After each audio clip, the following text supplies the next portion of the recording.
بسم الله الرحمن الرحيم يسبح لله ما في السماوات وما في الأرض له الملك وله الحمد وهو على كل شيء قدير هو الذي خلقكم فمنكم كافر ومنكم مؤمن والله بما تعملون بصير خلق السماوات والأرض بالحق وصوركم فأحسن صوركم وإليه المصير يعلم ما في السماوات والأرض ويعلم ما تسرون وما تعلنون والله عليم بذات الصدور ألم يأتكم نبأ الذين كفروا من قبل فذاقوا وبال أمرهم ولهم عذاب أليم ذلك بأنهم كانت تأتيهم رسلهم بالبينات فقالوا أبشر يهدوننا فكفروا وتولوا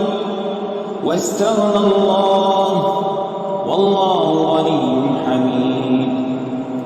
زعم الذين كفروا أن لن يبعثوا قل بلى وربي لتبعثن ثم لتنبئن بما عملتم وذلك على الله يسير فآمنوا بالله ورسوله والنور الذي أنزلنا والله بما تعملون خبير يوم يجمعكم ليوم الجمع ذلك يوم التغابن ومن يؤمن بالله ويعمل صالحا يكفر عنه سيئاته ويدخله جنات تجري من تحتها الأنهار خالدين فيها أبدا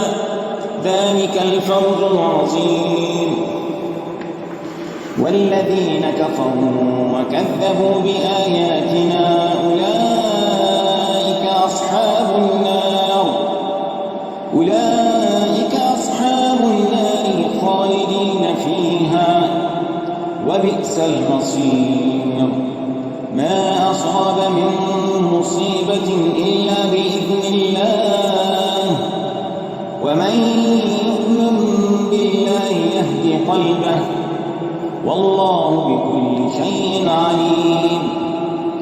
وأطيعوا الله وأطيعوا الرسول فإن توليتم فإنما على رسولنا البلاغ المبين الله لا إله إلا هو وعلى الله فليتوكل المؤمنون يا أيها الذين آمنوا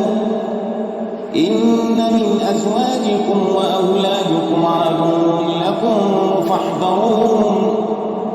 وإن تعفوا وتصفحوا وتغفروا فإن الله غفور رحيم إنما أموالكم وأولادكم فتنة والله عنده أجر عظيم فاتقوا الله ما استطعتم واسمعوا وأطيعوا وأنفقوا خيرا لأنفسكم ومن يوق شح نفسه فأولئك هم المفلحون إن تقرضوا الله قرضا حسنا يضاعفه لكم ويغفر لكم والله شكور حليم عالم الغيب والشهادة العزيز الحكيم